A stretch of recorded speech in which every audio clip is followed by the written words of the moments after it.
The alien queen feared a human mate, until the soldier changed her fate. Part 1. The war had lasted 10 years and had left marks on both sides that would take a generation to forget. The Velhari Empire had lost 3 star systems in the early campaigns. The Human Confederation had lost 2 colony fleets and a frontier station that had taken 40 years to build. Neither side had won. Neither side had broken. And so, when the Galactic Sovereignty Council put a peace agreement on the table, both sides sat down and listened. The terms were long and detailed. Trade routes would be reopened. Prisoners of war would be returned. Border markers would be redrawn by neutral surveyors. But there was one term that stood apart from all the others. It was buried near the end of the document, written in the careful language of diplomats who knew it would cause trouble. The reigning queen of the Velhari Empire would accept a human companion as a symbolic mate.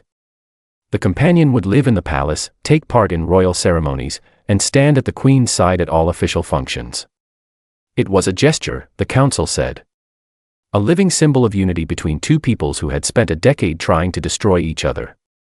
Queen Soraya read that term 3 times. Then she set the document down and looked out the tall window of her council chamber at the silver towers of her capital city. She said nothing for a long moment. When she finally spoke, her voice was quiet and controlled, the way it always was when she was most angry. She signed the agreement. She had no real choice. The Empire needed the peace more than she needed her pride. But she did not have to like it. Soraya was not a young queen. She had ruled for 14 years, had managed 2 succession crises and 1 internal revolt, and had personally led the 3rd Fleet into the Kashan corridor during the worst year of the war. She was respected by her enemies and feared by those who underestimated her. She stood taller than most of her court, with silver-white hair that she wore loose when she was at ease and pinned back when she was working. Her eyes were the pale gold color that marked the oldest noble lines of the Velhari. She was, by every measure her people used, exactly what a queen should be. And now she was going to have a human standing beside her at formal events. She found the thought deeply unpleasant. She had expected the Confederation to send her a politician. Someone smooth and careful, trained to smile and say nothing meaningful. She had prepared herself to tolerate that. She had also considered that they might send her a scientist or a diplomat, someone who would spend his time reading in the palace library and avoiding her, which would have suited her perfectly. What arrived instead was Staff Sergeant Nathan Cole. He came in with a small delegation of 3 Confederation officials who wore neat suits and carried polished cases. Nathan wore his dress uniform, which was simpler and darker than anything the officials wore. He was not the tallest man in the room, and he was not the most polished. He had dark hair cut close and a face that had been in the sun for a long time. There were small scars on his jaw and on the back of his left hand. He moved the way soldiers moved, with a kind of quiet awareness, like a man who was always checking the room without making it obvious. Soraya stood at the top of the reception steps with her full court arranged behind her. She looked at the human delegation as they crossed the marble floor toward her, and her eyes settled on Nathan. He met her gaze and held it. He did not smile. He did not look away. He gave her a respectful nod, not the deep bow the officials behind him offered, but something direct and even. Like one person acknowledging another. She did not like him immediately. But she noticed that she could not find anything to openly object to in his manner, and that bothered her in a different way. The introduction was brief and formal. The Confederation official spoke at length about the honor of the occasion and the promise of a new era. Soraya listened and responded with the same courteous phrases she used when she was bored. Nathan stood slightly behind the officials and said nothing. He was introduced last, as an afterthought in the ceremony's order. Staff Sergeant Nathan Cole, one of the officials said. Decorated veteran of the 4th Frontier Campaign, recipient of the Confederation Cross, and the Confederation's chosen companion representative. Soraya looked at Nathan directly. A soldier, she said. It was not a question. Yes, Nathan said. The Confederation sent a soldier to live in a palace. They sent someone they trusted, Nathan said. That is what they told me. Soraya studied him for a moment. There was no nervousness in him. Most humans who stood before her showed at least some sign of it. Nathan showed none. He He stood the way a man stood when he had been in rooms far more dangerous than this one and had simply gotten used to it. She said nothing more to him that evening. Nathan was shown to his quarters in the East Wing, which was respectable but clearly distant from the main court. One of the palace stewards, a young man named Oren who had been assigned to assist the human, gave him a brief tour and explained the daily schedule, the meal times, and the formal events he would be expected to attend.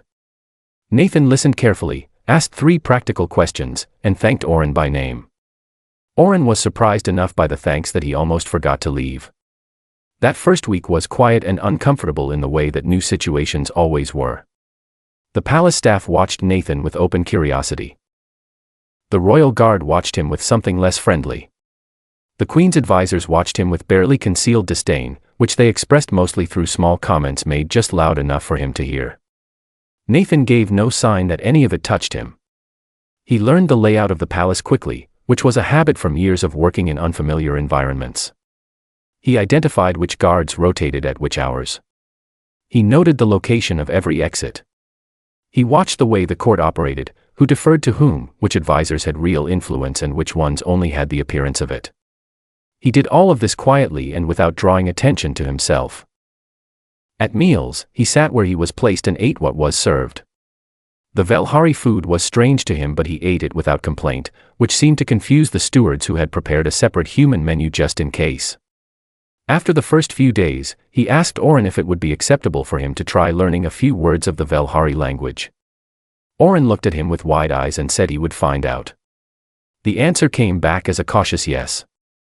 Soraya heard about the request from one of her advisors, who told her with a tone that suggested she should find it irritating. She did not find it irritating. She found it interesting, though she kept that thought to herself. On the 7th evening, she walked through the east corridor on her way back from a late council session and passed the door of Nathan's quarters. The door was slightly open. Through it, she could hear him slowly and carefully repeating Velhari words from what sounded like a basic language guide, stumbling on the pronunciations and trying again without frustration. She stopped. She stood outside the door for a few seconds and listened. Then she walked on. She did not know what to make of the human soldier yet. But she was, against her will, beginning to think about him. The alien queen feared a human mate, until the soldier changed her fate. Part 2. The second week was harder than the first. The novelty of the human soldier's arrival had worn off for most of the palace staff, and what replaced it was a settled, comfortable kind of hostility. The royal guard made it their quiet project to make Nathan's days difficult. It was never open or dramatic. It was always small things. His morning meal would arrive late or cold. The equipment he requested for personal training would be slow to appear. Guards stationed near his corridor would talk loudly in the middle of the night, close enough to his door that sleep became difficult. Nathan said nothing about any of it. He adjusted his routine. He woke earlier than the disruptions could reach him. He found a small courtyard near the east wall that nobody used at dawn and began running laps there before the rest of the palace stirred. He found another way to the palace kitchens where a cook named Dara, an older woman who had no particular opinion about humans one way or another, was always working early. She fed him without ceremony and in return he carried heavy supply crates for her without being asked. He did not ask for fairness. He did not complain to anyone. He simply moved around every obstacle as if it were a natural feature of the landscape. The advisors were a different challenge. They were educated and deliberate, and their cruelty was wrapped in formal language.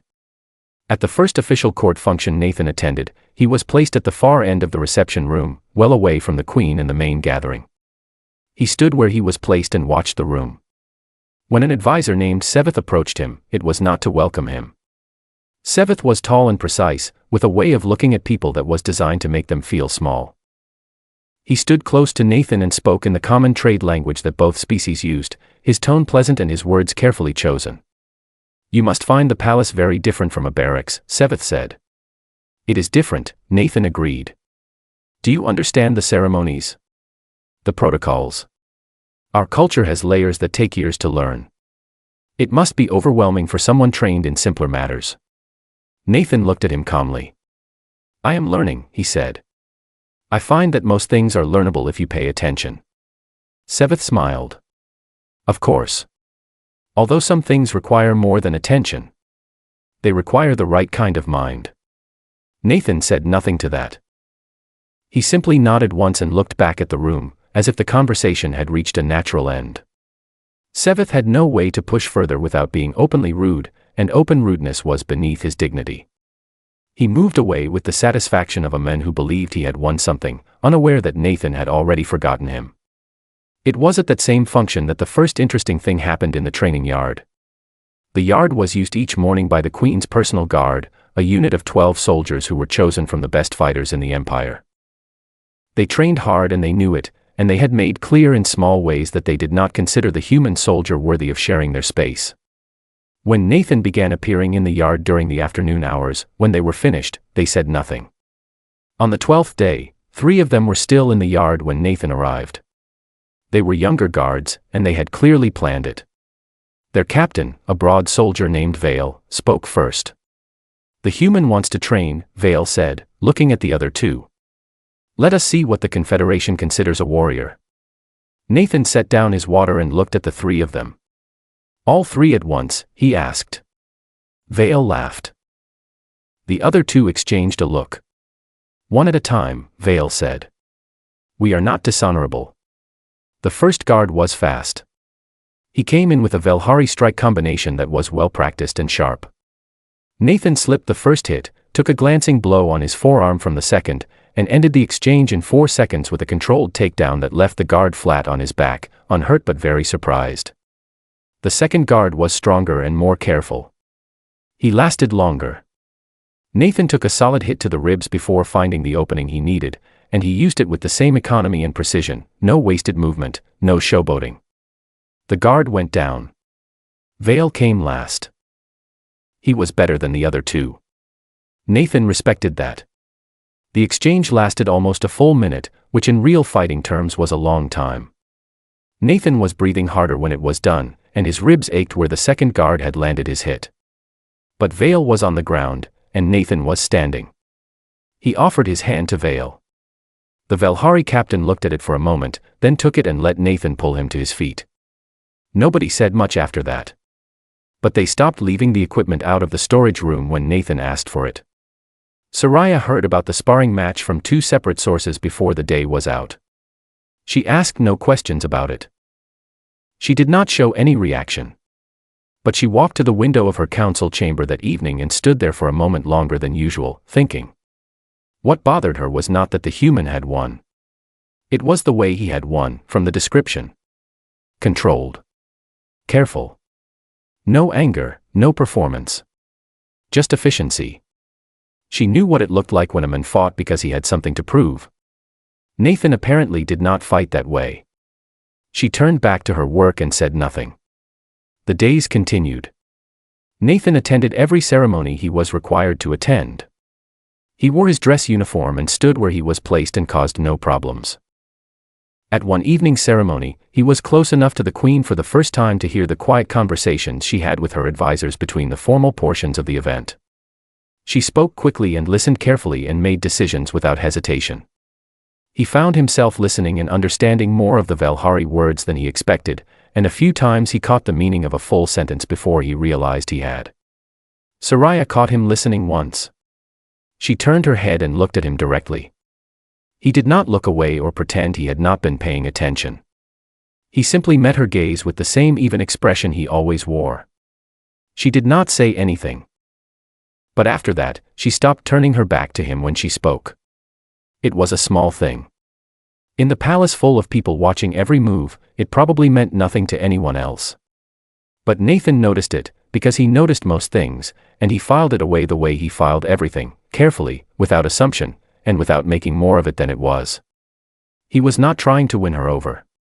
He was not running a plan. He was simply being what he was, in the only way he knew how, and letting it be enough or not enough, without needing to know which one it was yet. But the Queen was watching. And in the slow, careful way that real things began, something had shifted. The alien queen feared a human mate, until the soldier changed her fate. Part 3. The reception was held in the grand hall of the palace, which was the largest formal space in the building. The ceiling was high and made of pale stone, and the light came in through long, narrow windows that turned everything silver in the evening. It was a diplomatic event, held in honor of 3 visiting council delegations who had come to review the early progress of the peace treaty. The hall was full of people, Velhari nobles, council officials, palace staff moving between them with trays, and a scattering of off-world diplomats in their various formal clothes. Nathan stood near the east wall, which was where he had been placed for the evening. He wore his dress uniform and held a glass of something that tasted like cold tea and watched the room the way he always watched rooms. He had been watching rooms like this for most of his adult life. Embassies, forward operating bases, field command tents during ceasefires.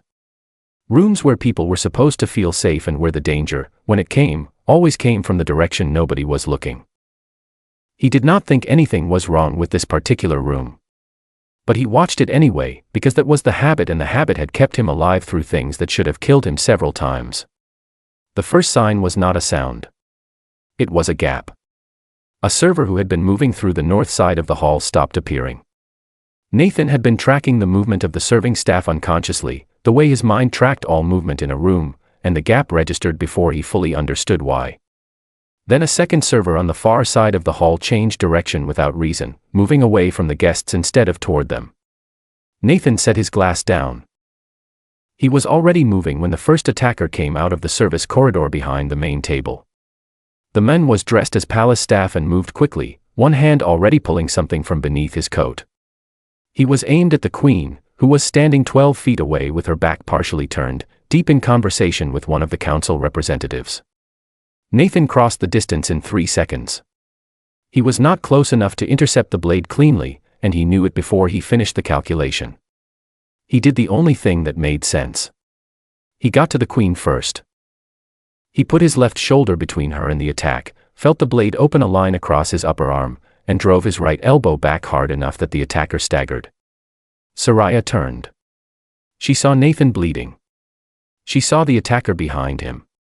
For one short moment she was completely still, and in that moment Nathan had already turned and put the first attacker down on the marble floor with 2 fast strikes, controlled and deliberate, the way he had been trained, the way he had practiced 10,000 times. The second attacker came from the left. Nathan saw him in his peripheral vision and stepped into the angle, which was exactly the wrong direction by normal instinct and exactly the right one by training. He caught the man's weapon arm at the wrist, redirected it, and used the attacker's own momentum to put him down hard. The third attacker hesitated. He had been positioned near the far door and was supposed to move when the other 2 created the confusion. The confusion had not gone as expected. The human was between him and the queen, and the 2 men on the ground were not getting up. The third man looked at Nathan, who was bleeding from the arm and breathing steady and looking directly at him with an expression that was not angry and not afraid and somehow worse than either. The royal guard arrived 30 seconds later. The third attacker had not moved. The hall erupted. Guests moved in every direction. The guard pushed through the crowd. Soraya stood in the center of it and did not move, and Nathan stood in front of her and did not move either. He kept himself between her and the room until the guard had the situation controlled, and then he took 1 step sideways so that Vale, the guard captain, could take position. Only then did he look down at his arm. The cut was long but not deep. His sleeve was soaked dark. He pressed his right hand over it with the matter-of-fact manner of a man doing basic maintenance and looked around the hall to confirm the exits were covered. Soraya was watching him. She had watched all of it. She had been close enough to see his face when he moved, close enough to see that there had been no panic in it, no hesitation, no moment of deciding what to do. He had simply done it. The kind of trained response that only came from years of putting yourself in the same kind of danger over and over until the fear had been worn down to something manageable. The royal physician arrived quickly. He was a calm older man named Haight who had been serving the palace for 30 years and had seen many kinds of injury. He moved toward Nathan with his kit and Nathan led him, which was the first sensible thing most patients did not do. Soraya crossed the floor. She stopped in front of Nathan while the physician worked on his arm. The hall was still loud with raised voices and the movement of the guard, but in the small space between the queen and the soldier it was strangely quiet. "Are you hurt anywhere else?" she asked. It was a direct question and she asked it directly, without ceremony. "No," Nathan said. "This is the only one." She looked at the wound. Then she looked at him. You stepped in front of it, she said. Yes. You had time to move away from it. I had time to move you away from it, Nathan said. Not both. She was quiet for a moment. The physician worked. Nathan watched the room over Soraya's shoulder, still tracking movement, still on duty in the way that men like him were always on duty regardless of how much of their blood was on the floor. Why? Soraya asked. She did not mean why had he protected her. She meant something underneath that, something she was not quite ready to name out loud. Nathan looked at her then, directly, the way he had looked at her on the first day. Because that is what I am here to do, he said. Then, after a pause, and because it was the right thing. The physician finished wrapping the wound and told Nathan in clipped professional language that he needed rest and that the arm would heal cleanly if he did not use it heavily for a few days. Nathan thanked him by name. Hate glanced at Soraya on his way out, the way old physicians glanced at queens when they wanted to communicate something without speaking. Soraya did not need the look explained. She stayed for another minute. She stood near Nathan while the hall was slowly cleared and the guard took the 3 attackers away to the secure holding level. She did not leave his side, and no protocol required her to stay, and anyone in the palace who had eyes could see that. Nathan said nothing about the fact that she was still there. He did not make it mean anything out loud. But when she finally turned to go, he watched her walk across the marble floor, and there was something in the way she moved that was different from before. Still straight, still controlled, still exactly the queen she was. But slower. Like a person who had been shaken by something they had not expected to be shaken by.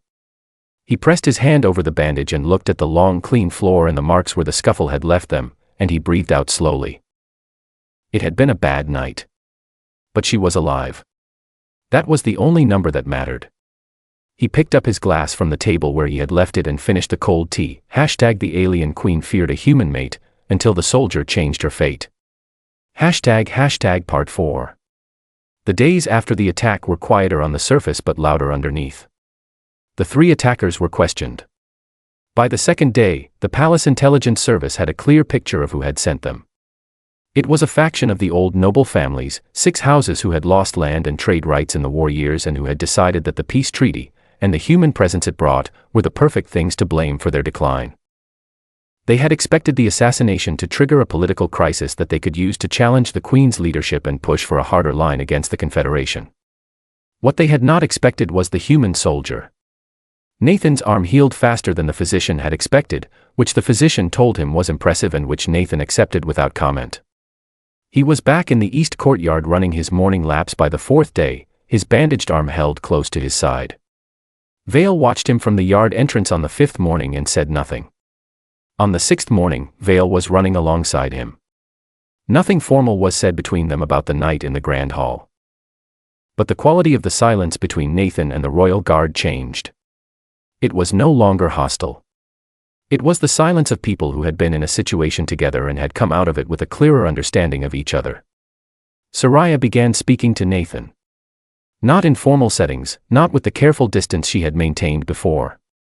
She started simply, walking through the east corridor after a long council session and stopping at the open door of the small sitting room where Nathan was reading.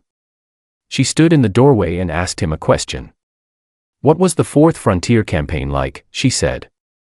Nathan looked up from the book. He considered the question for a moment, the way he considered things that deserved real answers.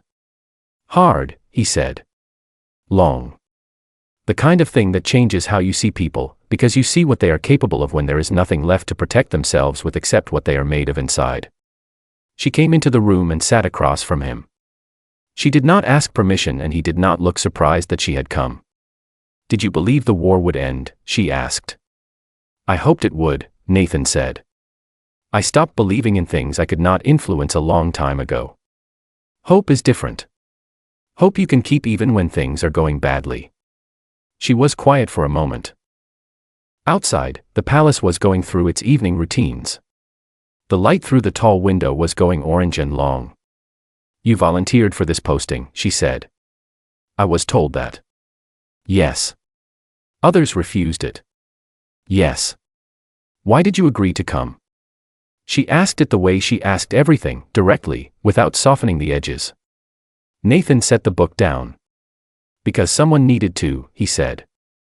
And because I thought that if the peace was going to hold, it needed more than signatures on paper. It needed people on both sides willing to stand in the same room without making it a problem. He paused. I am not a diplomat. I cannot write agreements or negotiate terms. But I can stand in a room. That I know how to do. Soraya looked at him for a long moment. The gold of her eyes was very clear in the evening light. You are not what I expected, she said. It was not a compliment exactly. It was something more honest than a compliment. What did you expect? Nathan asked. She thought about it. Weakness dressed up as confidence, she said. Or arrogance dressed up as strength. The two things humans usually bring when they want to impress someone. And you brought neither, she said. That is unusual. He smiled, just slightly. It was the first time she had seen him smile, and it changed his face in a way that was surprising, not dramatic, just genuine. I have never been very good at dressing things up, he said. She stood to go. At the door she stopped and looked back. The faction that sent the attackers, she said. They are moving against me in council.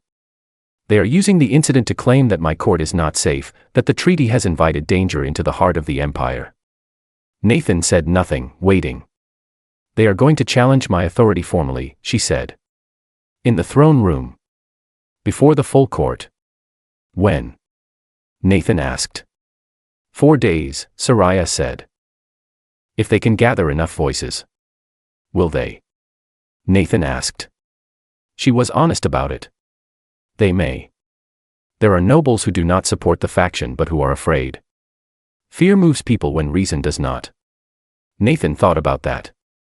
Do you want my opinion? He asked. She looked at him. Yes, she said. It came out with less ceremony than she had intended, and she did not correct it. Stand firm, he said. Not loudly. Not aggressively. Just don't move. People who are looking for a reason to be brave will follow someone who shows them what it looks like. She held his gaze for a moment. Then she walked out. The formal challenge came on the 3rd day, not the 4th. The faction had decided not to wait. The throne room was full. The noble houses had sent their senior representatives, and the gallery above was packed with palace staff who had found reasons to be near the upper corridors. Word had spread, the way word always did in enclosed spaces where people had nothing to do but watch the people above them. Soraya entered from the main doors and walked to the throne without hurrying. She sat down and looked out at the room with the calm expression she wore when she was most completely in control of herself. Nathan walked in behind her and stood to her left, slightly back from the throne platform. He was in his dress uniform. His arm was still bandaged under the sleeve. He stood still and looked at the room and said nothing. The lead voice of the faction was a noble named Aerith, an older man with a long record of political maneuvering and a talent for making his personal ambitions sound like principled concerns. He spoke at length about the failures of the treaty, about the dangers the human presence had introduced, about the Queen's judgment and whether she was truly capable of protecting the Empire's interests. Soraya listened to all of it without any change in her expression.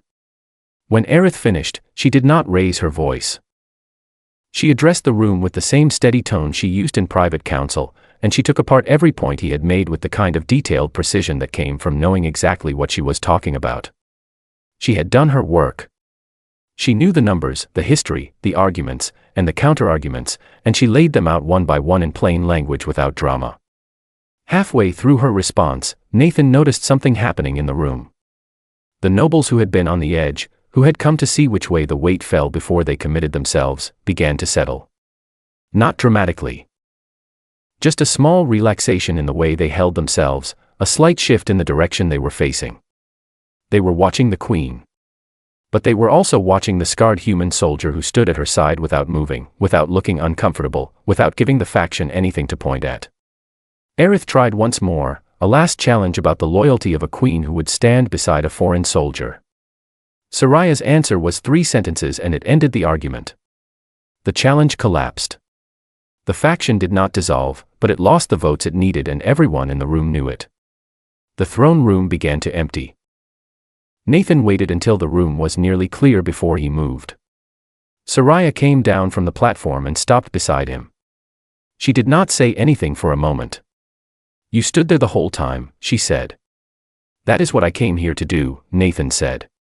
She looked at him with those clear gold eyes. And what was in them was not what had been there a month ago. It was not contempt. It was not curiosity. It was something closer to recognition, the look of a person who has finally seen another person clearly. Come, she said. We should eat. It has been a long day. She walked and Nathan walked beside her. Not behind her. Beside her.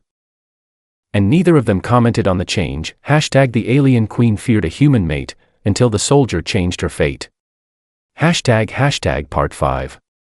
The weeks that followed were different from everything that had come before. There was no single moment that marked the change. It was not dramatic and it was not sudden.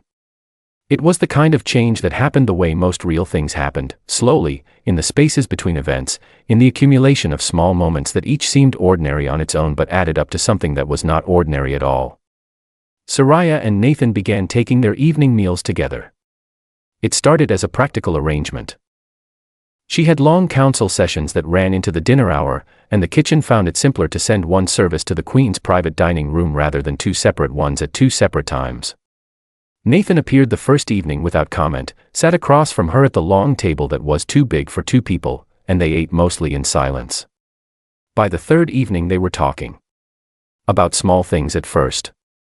The weather outside the palace, which had turned cold in the way of the Velhari autumn. The food, which Nathan had developed specific opinions about after weeks of eating it. The language lessons, which had progressed to the point where he could hold short conversations in Velhari and sometimes surprised Soraya by understanding something she said to an advisor before the translation was offered. She had stopped offering the translation after the second week, which was a thing she had not consciously decided to do. It had simply become unnecessary. They talked about the war sometimes. Not the politics of it, not the treaties and the troop movements and the decisions made in council chambers, but the texture of it. What it had felt like to be inside it. Soraya had led a fleet into battle. Nathan had fought in the tunnels of a contested moon for 3 weeks with limited supply lines and no clear communication with command. They had been on opposite sides of the same conflict and they had both come out of it with the same understanding that war was a serious thing that should not be entered lightly and should be ended as quickly as reason allowed. That shared understanding was something that neither of them had expected to find in the other. The palace noticed. The palace always noticed. The staff, the guard, the advisors, all of them watched the queen and the human soldier eat together, walk together through the gardens in the early evening, stand side by side at council functions without the careful distance that had been there before. Some of them were unsettled by it.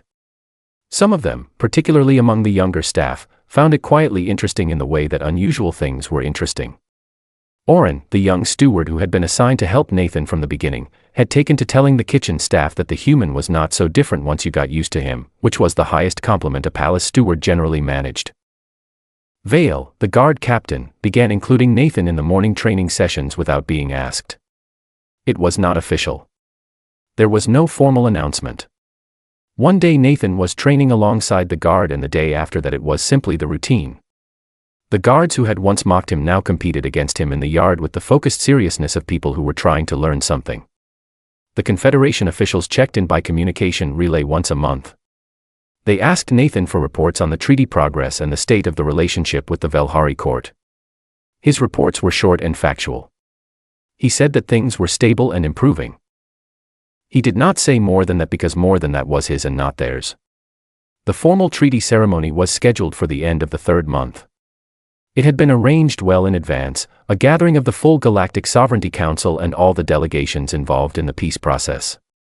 It was meant to be a review, a public confirmation that the early terms of the treaty were being honored. The symbolic companion arrangement between the Queen and the human soldier was one of the items on the formal agenda, a brief acknowledgement and nothing more. Nobody had told Soraya what she was supposed to say about it. They had assumed she would say the minimum required. The ceremony was held in the council chamber, a large formal space with the flags of every member state hanging in long rows from the high ceiling. The delegation sat in a curved arrangement around a central floor, and the Velhari throne sat at the head of it, which was the position of the hosting state. Soraya took her place. Nathan stood to her left, the same position he had taken in the Throne Room Challenge and every formal event since. The council representative from the neutral states began the formal review. The terms were read aloud and confirmed. Each delegation acknowledged its section. When it came to the companion arrangement, the representative paused in the professional way of someone who was slightly uncertain how to frame it, and looked toward the Velhari throne. Soraya stood. She did not read from the prepared statement that her advisors had drafted. She had read it the night before and had set it aside. She spoke in the common trade language clearly and without rushing, and what she said was not what any of them had expected. She said that the treaty had brought to her palace a human soldier whose conduct, courage, and character had demonstrated more about what the human confederation was made of than any document or negotiation could. She said that the symbolic gesture the council had designed had become something real through no plan of any diplomat but through the simple fact of what happens when two people with honest intentions spend enough time in the same space. She said that she was formally designating Nathan Cole as her Queen's Guard and her chosen mate, not as a symbol of the treaty but as a decision made by her own will and her own judgment, for reasons that were hers to hold. She sat down. The chamber was quiet for a moment. Then several things happened at once. The Confederation delegation looked at each other. The council representative cleared his throat. The Velhari advisors in the gallery above sat very still, and one of them, Seveth, had an expression that was impossible to read clearly from a distance but suggested he was reconsidering several assumptions. Nathan stood at her side and said nothing. He did not look surprised. He looked the way he always looked, steady, present, and fully aware of what was happening without needing to perform any reaction to it. After the ceremony, when the formal portions were finished and the delegations broke into smaller groups, the lead Confederation official approached Nathan and asked in a low voice what exactly had just happened. Nathan considered the question. "Something real," he said. "Which is better than what we planned for." The official opened his mouth and then closed it again, which was the correct response. That evening, Soraya and Nathan walked through the long garden on the south side of the palace. The lights of the capital were visible beyond the wall, and the air was cold and clean. They walked without talking for a while, which was something they had both become comfortable with. "You knew what I was going to say," Soraya said. "I had an idea," Nathan said. "Were you afraid?" she asked. He thought about it honestly. "A little," he said. "The good kind." She looked at him. "What is the good kind?" "The kind that tells you something matters," Nathan said. "The kind that is worth feeling." She turned back to the path ahead of them. The garden was quiet and the lights were soft and the city beyond the wall went on about its business, unaware of the small and significant thing that had settled in this particular corner of it. "I was afraid of you," Soraya said quietly. "When you arrived. Not of you as a person. Of what you represented. Change. The end of one way of seeing things." "And now?" Nathan asked. She was quiet for a moment. The cold air moved through the garden. "Now I think fear is a poor reason to refuse something true," she said. He did not answer that with words. He simply walked beside her, the same way he had walked beside her since that day in the throne room when neither of them had commented on the change. The queen who had once feared what a human mate would mean now walked through her own garden in the comfortable silence of someone who had found, against all expectation, exactly the right kind of company. The galaxy had designed a symbol. What it had made instead was something neither species fully had the words for yet. But both of them, walking through the quiet garden with the city lights beyond the wall, understood it clearly enough. And that was more than sufficient.